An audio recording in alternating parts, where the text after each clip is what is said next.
अस्सलाम स्टूडेंट्स।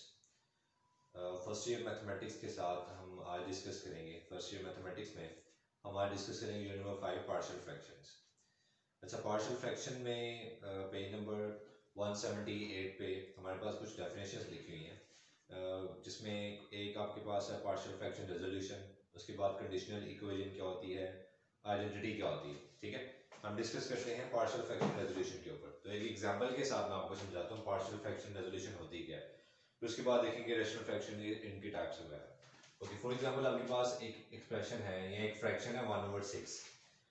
इसको आप अगर इसके छोटे कंपोनेंट्स में डिवाइड करें, लाइक इसको मैं लिख सकता हूँ 1/2 माइनस 1/3। इन दोनों का आप एलसीएम लेंगे, दोबारा आपके पास 1/6 ही आ जाएगा। ठीक है, तो ये आपके पास देखें, यानी ये आपके पास रिजल्टेंट है और इसको हम इसके दो पार्ट्स में, दो छोटी फ्रैक्शंस में डिवाइड कर सकते हैं। ये जो दो छोटी फ्रैक्शंस हैं, इनको हम कह सकते हैं कंपोनेंट्स,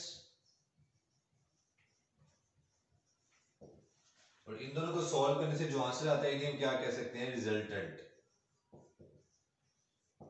ठीक है, यानी किसी भी फ्रैक्शन को उसके कंपोनेंट्स में रिजॉल्व करने का जो प्रोसेस है उसे क्या कहते हैं, पार्शियल फ्रैक्शन रेजोल्यूशन। किसी भी फ्रैक्शन को उसके कंपोनेंट्स में रिजॉल्व करने का प्रोसेस क्या कहलाता है, पार्शियल फ्रैक्शन रेजोल्यूशन। ठीक है, इसके बाद हम बात करते हैं what is conditional and what is identity. देखिए, कंडीशनल क्या होता है, क्या इक्वेशन होती है, और आइडेंटिटी क्या इक्वेशन है हमारे साथ, देख लेते हैं। तो ये कंडीशनल एक ऐसी इक्वेशन है जो किसी कंडीशन के लिए सेटिस्फाई हो, या जो किसी वेरिएबल की कोई एक वैल्यू के लिए सेटिस्फाई हो। फॉर एग्जांपल 2x + 1 = 0, ये आपके पास एक इक्वेशन है। अब ये कंडीशनल है या नहीं है, ये हम चेक कर लेते हैं। देखें, ये इक्वेशन x की इस वैल्यू के लिए सेटिस्फाई होगी, यानी अगर इस इक्वेशन में x की जगह -1/2 पुट करूंगा तो लेफ्ट हैंड साइड का आंसर राइट हैंड साइड के इक्वल आएगा। चेक कर लेते हैं। x की जगह आ जाएगा -1/2 + 1, सॉल्व करेंगे तो -1 + 1 0 = 0। देखिए, अगर मैं x की जगह पे -1/2 पुट करूंगा तो left hand side right hand side के इक्वल आ जाएगी। x की इस वैल्यू के अलावा मैं जो सी मर्जी वैल्यू पुट करूं, लेफ्ट हैंड साइड का आंसर राइट हैंड साइड के इक्वल नहीं आएगा। यानी इस के अंदर आप इस वर्ड के अंदर एक वर्ड आप देख सकते हैं, कंडीशन।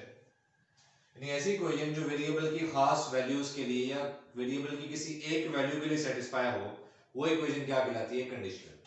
आगे है आइडेंटिटी। देखिए, कंडीशनल में और आइडेंटिटी में फर्क क्या है। कंडीशनल वेरिएबल की एक वैल्यू के लिए सेटिस्फाई होती है, जबकि आइडेंटिटी क्या है, वेरिएबल्स की तमाम वैल्यूज के लिए सेटिस्फाई होती है। For example x + 1 whole square is equals to x square + 1 + 2x। देखिए, हम x की जगह पे 1 पुट करें, 1 + 1 whole square is equals to 1 whole square + 1, 2 × 1 जो आ जाएगा 2, 2 स्क्वायर 4, 1 + 1 + 2, 4 इज इक्वल टू 4। यानी x की जगह पे अगर मैं 2 पुट करता हूं, 2 पुट करें, 2 + 1 3, 3 whole square is equal to 2 square 4 + 1 as it is + 2 × 2 4, ये क्या आ जाएगा, 9 इज इक्वल टू 4 + 1 + 4 9। यानी ऐसी इक्वेशन जो वेरिएबल की तमाम वैल्यूज के लिए सेटिस्फाई हो, ये वेरिएबल्स की तमाम वैल्यूज के लिए ट्रू हो, वो इक्वेशन क्या कहलाती है, आइडेंटिटी। ठीक है, तो कंडीशनल में और आइडेंटिटी में फर्क क्या है। Conditional is an equation which is true for a single value of variable, जबकि आइडेंटिटी क्या है, an equation which is true for all the values of the variable. ठीक है, अच्छा, आगे हम डिस्कस करते हैं रैशनल फ्रैक्शन क्या होता है और रैशनल फ्रैक्शन की टाइप्स को।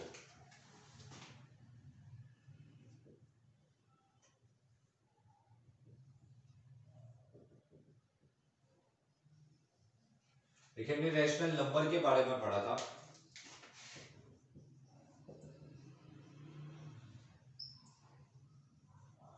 रैशनल नंबर क्या होता है, expression of the form p/q, यानी p/q is called rational number if p and q belongs to integers.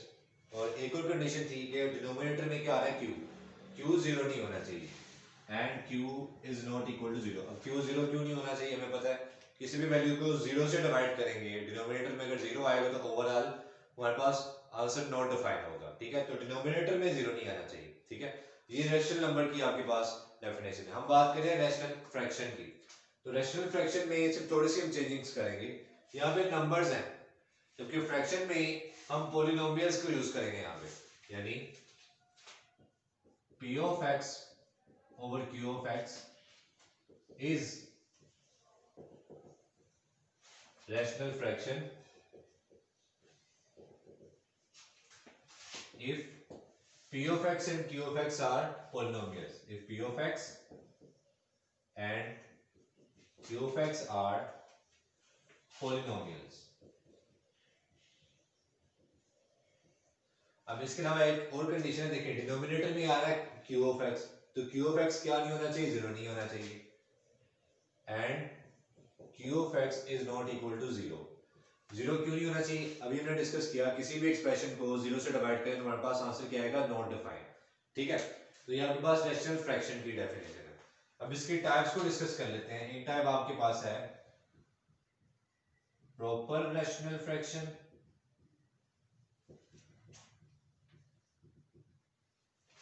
और एक आपके पास है इम्प्रॉपर रैशनल फ्रैक्शन, ठीक है। अब देखिए प्रॉपर रैशनल फ्रैक्शन में और इम्प्रॉपर रैशनल फ्रैक्शन को समझने से पहले हम डिस्कस करेंगे डिग्री ऑफ पॉलिनोमियल क्या होती है।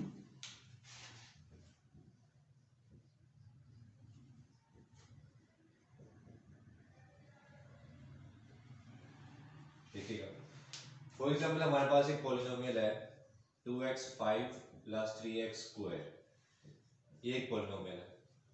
इसी तरह एक और पॉलिनोमियल है हमारे पास 5x³ + 7x² - 5।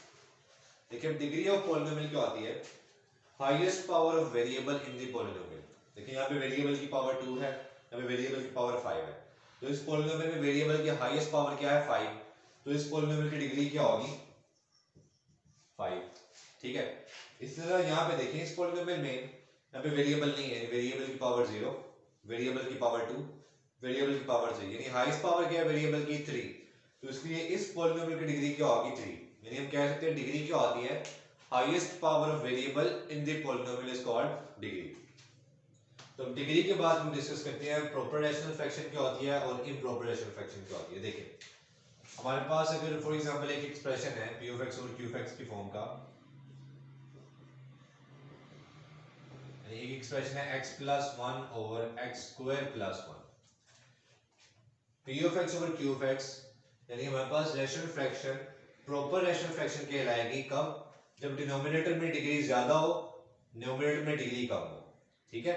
देखिए डिनोमिनेटर की डिग्री क्या है 2, इस पॉलिनोमियल की डिग्री क्या है 2, न्यूमरेटर में देखिए इस पॉलिनोमियल की डिग्री क्या है 1, तो हम कह सकते हैं p of x over q of x is called proper rational fraction if degree of polynomial in the denominator is greater as compared to degree of polynomial in the numerator, ठीक है। तो आगे चलते हैं improper rational fraction पे। इन दोनों का जो रिवर्स होगा वो क्या होगा, improper rational fraction, यानी अगर आपके पास x² + 1 over x + 1 है, या x³ + 1 over x² + 1 है, या x + 1 over x - 1, यानी अगर ऊपर डिग्री ज्यादा है नीचे डिग्री कम है, या दोनों की डिग्री सेम है, न्यूमरेटर और डिनोमिनेटर की डिग्री सेम है, तो वो दोनों टाइप्स आपके पास क्या होंगी, इम्प्रॉपर रैशनल फ्रैक्शन की। तो आप कह सकते हैं p of x over q of x, ये सारे p of x over q of x की फॉर्म की है ना, p of x over q of x is called improper rational fraction if degree of polynomial in the numerator, degree of polynomial in the denominator is less than degree of polynomial in the numerator, and it is also if degree of polynomial in the denominator is equal to degree of polynomial in the numerator, ठीक है। दोनों cases जिसमें numerator and denominator की degree same हो, या numerator की degree ज्यादा हो डिनोमिनेटर की डिग्री कम हो, ये दोनों केसेस आपके पास क्या है, इम्प्रॉपर रैशनल फ्रैक्शन के। 5.1 की तरफ हम चलते हैं।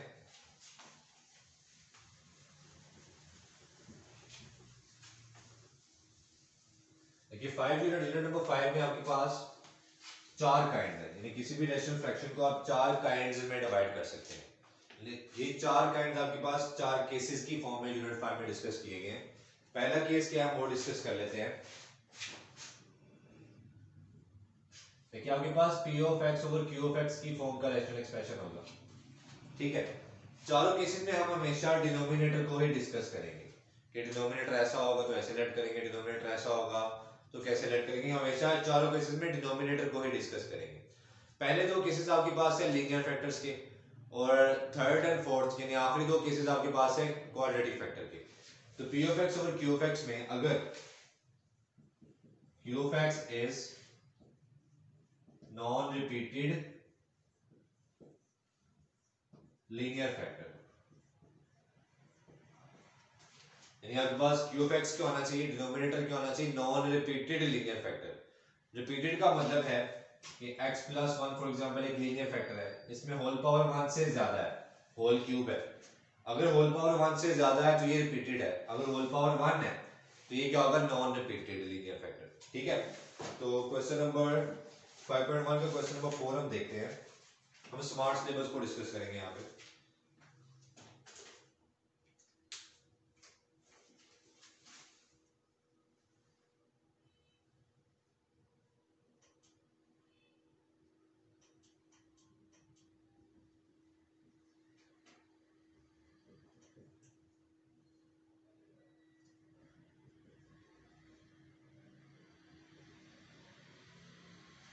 लेकिन एक और चीज आपने याद रखी है, हमने प्रॉपर रैशनल फ्रैक्शन और इम्प्रॉपर रैशनल फ्रैक्शन को डिस्कस कर लिया है। एक चीज याद रखिएगा कि आप हमेशा प्रॉपर रैशनल फ्रैक्शन की पार्शियल फ्रैक्शन कर सकते हैं। अगर कोई आपके पास रैशनल फ्रैक्शन इम्प्रॉपर है तो आप इम्प्रॉपर को पहले कन्वर्ट करेंगे प्रॉपर में। वो कैसे कन्वर्ट करेंगे हम क्वेश्चन करेंगे तो डिस्कस कर लेंगे। प्रॉपर में कन्वर्ट करने के बाद आप उसकी पार्शियल फ्रैक्शन में कन्वर्ट कर सकते हैं, ठीक है। तो अभी देखिए हमारे पास एक्सप्रेशन क्या है, प्रॉपर रैशनल फ्रैक्शन, नीचे डिग्री ज्यादा है ऊपर डिग्री कम है, तो ये क्या प्रॉपर रैशनल फ्रैक्शन। तो हम इसको पार्शियल फ्रैक्शन में इसकी पार्शियल फ्रैक्शन हम बना सकते हैं। तो हम क्या करेंगे, पहले काम करते हैं, हम इस क्वाड्रेटिक फैक्टर को फैक्टराइज कर देते हैं, यानी x square, consider x square plus 7x plus 10, इसके मिड टर्म ब्रेकिंग से हम इसको फैक्टराइज करेंगे। First term as it is, last term as it is. 7x को ब्रेक करेंगे दो टर्म्स में, दो वैल्यूज में, दोनों को प्लस माइनस करने से 7x आना चाहिए और दोनों को मल्टीप्लाई करने से 10x स्क्वायर आना चाहिए, ठीक है। तो एक वैल्यू आ जाएगी 5x और एक आ जाएगी 2x। अब चूंकि यहां से हमें प्लस का चाहिए तो बड़ी वैल्यू के साथ प्लस आ जाएगा, दोनों को प्लस करने से 7x आएगा, तो दोनों के साइन सेम होने चाहिए। इसका साइन प्लस है तो इसका साइन भी क्या होगा, प्लस, ठीक है। फर्स्ट टर्म में से कॉमन लें x प्लस 5, लास्ट टर्म में से कॉमन लेंगे तो x प्लस 5 ब्रैकेट में आ जाएगा। अब इन दोनों टर्म्स में से x प्लस 5 कॉमन, x plus 2 as it is, यानी अब हमारा क्वेश्चन क्या बन जाएगा, चाहिए x स्क्वायर minus 4x minus 5, x minus 2 as it is, x square plus 7x plus 10 की जगह पे हम लिख सकते हैं x plus 5 into x plus 2, ठीक है। अब इसको हम लेट कर लेते हैं।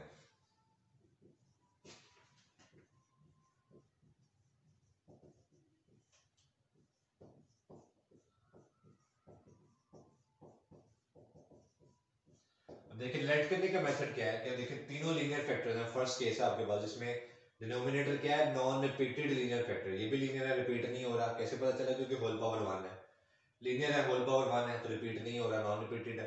लीनियर है, होल पावर 1 है, तो ये तीनों क्या है, non repeated linear factors.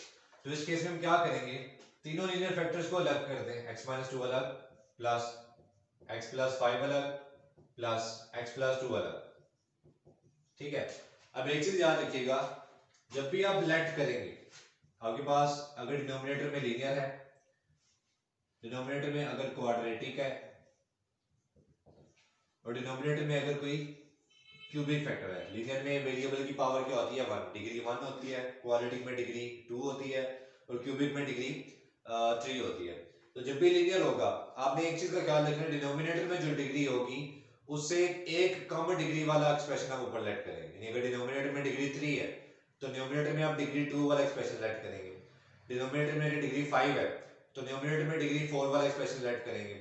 Denominator में अगर डिग्री 2 है तो न्यूमरेटर में डिग्री 1 वाला एक्सप्रेशन ऐड करें। इस तरह अगर डिनोमिनेटर में डिग्री 1 है तो न्यूमरेटर में डिग्री 0 वाला एक्सप्रेशन, डिग्री 0 मतलब कांस्टेंट वाला एक्सप्रेशन हम ऐड करेंगे।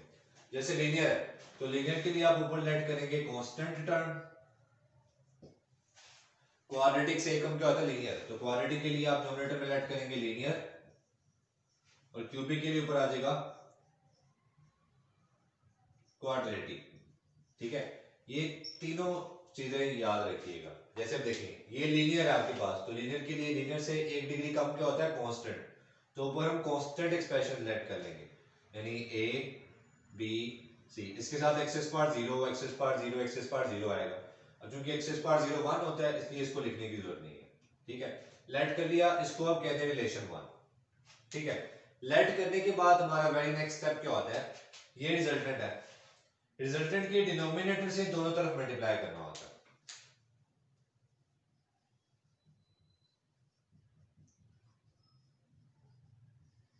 Multiplying with x minus 2 x plus 5 x plus 2। ठीक है, यानी दोनों तरफ मल्टीप्लाई करने का मतलब कि इस टर्म को भी मल्टीप्लाई करेंगे, इस टर्म से भी मल्टीप्लाई करेंगे, इस टर्म से भी मल्टीप्लाई करेंगे, इस टर्म से भी मल्टीप्लाई, यानी सब टर्म्स को अलग अलग इन तीनों वैल्यू से मल्टीप्लाई कर दें। तो नेक्स्ट टर्म हमारा क्या था, रिजल्टेंट के डिनोमिनेटर से दोनों तरफ मल्टीप्लाई करना है। तो मल्टीप्लाई करेंगे, जब इसको मल्टीप्लाई करेंगे कटिंग के बाद क्या बचेगा 3x square minus 4x minus 5, इसको मल्टीप्लाई करेंगे तो x माइनस 2 कट जाएगा, बाकी दोनों वैल्यूज मल्टीप्लाई आ जाएंगी, a into x plus 5 into x plus 2 plus इसके साथ मल्टीप्लाई करेंगे तो x प्लस 5 कट जाएगा, बाकी बचेगा x minus 2 into x plus 2 plus c के साथ मल्टीप्लाई करेंगे तो x प्लस 2 कट जाएगा, बाकी values as it is x minus 2 x plus 5। इसको आप कहते हैं रिलेशन 2। ठीक है,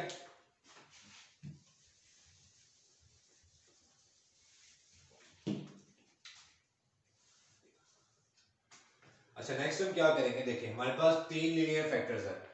लीनियर फैक्टर्स को आप जीरो मेथड के लिए यूज कर सकते हैं। जीरो मेथड क्या है, देखिए एक लीनियर फैक्टर x माइनस 2, एक x प्लस 5 है, एक x प्लस 2 है। आप तीनों लीनियर फैक्टर को बारी बारी जीरो पुट करें। जैसे मैं x माइनस 2 को जीरो पुट करता हूं, put x minus 2 equal to 0, यहां से x की वैल्यू आएगी 2, इसको हमने पुट कर देना है इन रिलेशन 2। कौन सा रिलेशन, जो मल्टीप्लाई करने के बाद आए, इस x की वैल्यू को रिलेशन 2 में पुट करें। यानी मैं क्या कर रहा हूं, लीनियर फैक्टर को 0 पुट किया, यहां से x की जो भी वैल्यू आई उस x की वैल्यू को पुट कर देंगे रिलेशन 2 में, जहां जहां पे x है वहां पे 2 पुट कर देंगे। तो वैल्यूज पुट करते हैं, 3 एज इट इज,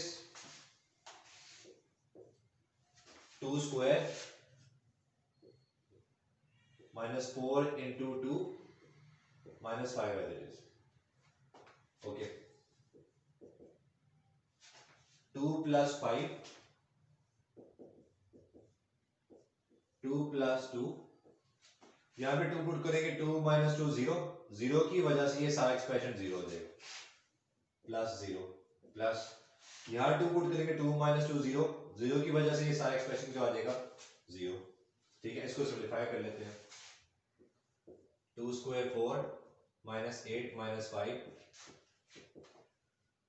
7 4, जगह 12 minus 13 28a minus 1 is equal to 28a। तो यहां से a की वैल्यू क्या आ जाएगी, 28 इस साइड पे आके डिवाइड हो जाएगा, ये a की वैल्यू आ गई। इसी तरह हमारे पास नेक्स्ट लीनियर फैक्टर है x प्लस 5। अब इसको 0 पुट करें, put x plus 5 equal to 0, यहां से x की वैल्यू आ जाएगी माइनस 5। ठीक है, इस वैल्यू को भी किसमें पुट कर देना है, इन रिलेशन 2, इस रिलेशन में। ठीक है, अब जहां जहां पे x आ रहा है वहां पे क्या पुट करेंगे, माइनस 5, जगह 3 into minus 5 square minus 4 into minus 5 minus 5 is equal to minus 5 put करेंगे, माइनस 5 प्लस 5 0, 0 की वजह से ये सारा expression 0, plus b into minus 5 minus 2 minus 5 plus 2, minus 5 put करेंगे, माइनस 5 प्लस 5 0, 0 की वजह से ये सारा एक्सप्रेशन 0,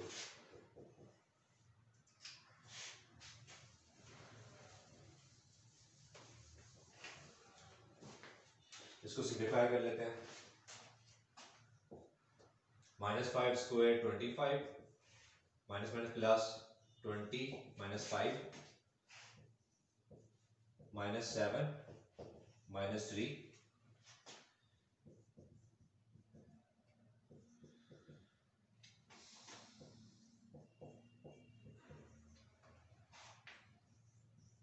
क्योंकि -21 इस साइड पे आके डिवाइड हो जाएगा।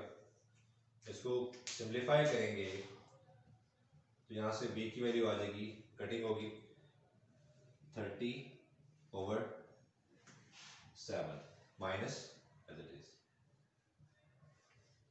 ठीक है, इसकी मैंने कटिंग की है 3 के साथ। ओके, नेक्स्ट हमारे पास लीनियर फैक्टर है x + 2। देखिए अभी तक दो कांस्टेंट की वैल्यूज आएंगे, एक कांस्टेंट की वैल्यू अभी है, तो जितने कांस्टेंट टर्म्स होंगी उतने ही लीनियर है। तो हर लीनियर से एक कांस्टेंट की वैल्यू आ रही है, तो लास्ट लीनियर हमारे पास x + 2, इसको 0 पुट करें, पुट x + 2 = 0। यहां से x की वैल्यू आ जाएगी -2, इसको भी हमने पुट करना है इन रिलेशन 2। अब जहां जहां पे x आ रहा है वहां पे क्या पुट कर देंगे, -2। 3 × -2 square -4 × -2 -5 is equal to -2 put करेंगे सारा एक्सप्रेशन 0, -2 पुट करेंगे सारा एक्सप्रेशन 0, 0 + 0, -2 पुट करेंगे -2 -2 -4, -4 into -2 पुट करेंगे -2 + 5 3, ये आ जाएगा 3 × -2 स्क्वायर 4 + 8 -5 and -12c। अच्छा यहाँ भी एक मिस्टेक हमने किया, -7 को -3 से मल्टीप्लाई करेंगे +21 आएगा। ठीक है, तो +21 इधर आके डिवाइड होगा तो ये 30/7, ये बी का आंसर आएगा। ओके, तो इसको सॉल्व करें, आ जाएगा 12 + 3 is equals to -12 into c, आ जाएगा 50, -12 मल्टीप्लाई और इधर आके डिवाइड हो जाएगा, तो यहां से c की वैल्यू आ जाएगी, कटिंग करेंगे तो 5/4 माइनस का, क्योंकि ये माइनस है, इसको मैंने 3 से डिवाइड किया, 3 5 = 15 and 3 4 = 12। ठीक है, ओके देखें a b c तीनों की वैल्यूज आ गई, ये तीनों वैल्यूज को कहां पुट कर देंगे, रिलेशन 1 में जो हमने लेट किया हुआ था।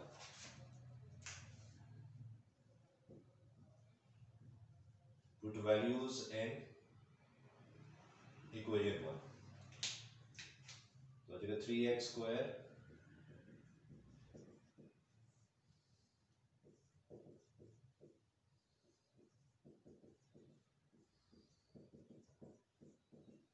a हमने फाइंड किया -1/28, x - 2 एज इट इज,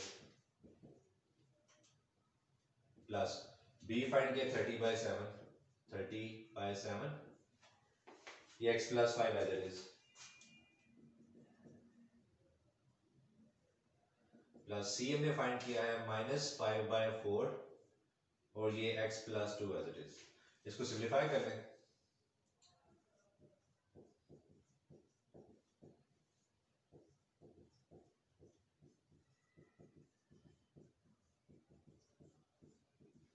-28 ऊपर डिवाइड और नीचे आके मल्टीप्लाई हो जाएगा, 7 भी नीचे आके मल्टीप्लाई हो जाएगा, प्लस माइनस -5 4 भी नीचे आके मल्टीप्लाई हो जाएगा। ये आपने क्या किया, पार्शियल फ्रैक्शन में कन्वर्ट कर दिया, यानी इसको हमने रिजॉल्व किया इसके कंपोनेंट्स में। तो ये जो प्रोसेस है ये क्या कहलाता है, पार्शियल फ्रैक्शन रेजोल्यूशन। अब इन दोनों को दोबारा सबका एलसीएम लेके सॉल्व करेंगे तो यही आंसर आएगा, जो कि करने की जरूरत नहीं है। आगे चलते हैं 5.1 क्वेश्चन नंबर 4 था, ये आपके पास प्रॉपर फ्रैक्शन थी, तो इसको हमने एज इट इज लेट किया, लेट करने के बाद कांस्टेंट टर्म्स की वैल्यूज निकाली और वैल्यूज को पुट कर दिया हमने वापस उसी एक्सप्रेशन में जो लेट किया हुआ था।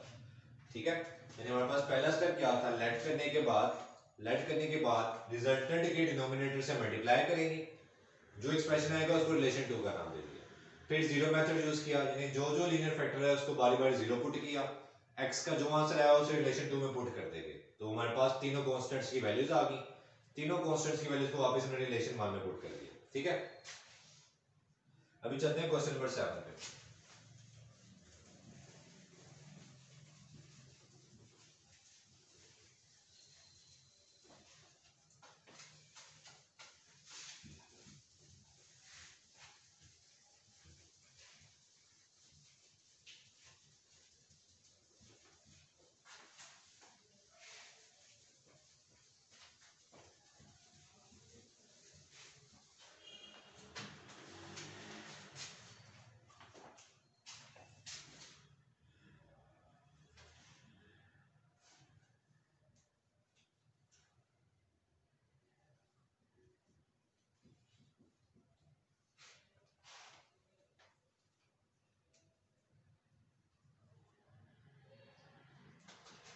देखिए क्वेश्चन नंबर 7 आपके पास इम्प्रॉपर रैशनल फ्रैक्शन है, ऊपर डिग्री ज्यादा है, ऊपर डिग्री 3 है, नीचे डिग्री 2 है, तो ये क्या है, इम्प्रॉपर रैशनल फ्रैक्शन। हम इम्प्रॉपर रैशनल फ्रैक्शन को पार्शियल फ्रैक्शन में कन्वर्ट नहीं कर सकते, इसकी हम पार्शियल फ्रैक्शन रेजोल्यूशन नहीं कर सकते, तो हमें क्या करना पड़ेगा, पहले इसको प्रॉपर में कन्वर्ट करना पड़ेगा। तो प्रॉपर के लिए कैसे कन्वर्ट करेंगे, डिवाइड हो रहा है, सिंपली डिवाइड कर दें दोनों को, 6x³ + 5x² - 7 divided by 2x² -x - 1। तो डिवाइड कैसे करते हैं, फर्स्ट टर्म को फर्स्ट टर्म के साथ कंपेयर करते हैं, 2x² को किसके साथ मल्टीप्लाई किया जाए कि 6x³ है, डेफिनेटली x² को x³ में कन्वर्ट करना, तो x भी चाहिए मुझे, और 2 को 3 से मल्टीप्लाई करूंगा तो 6 आएगा, ये 2x² को 3x से मल्टीप्लाई करूंगा तो 6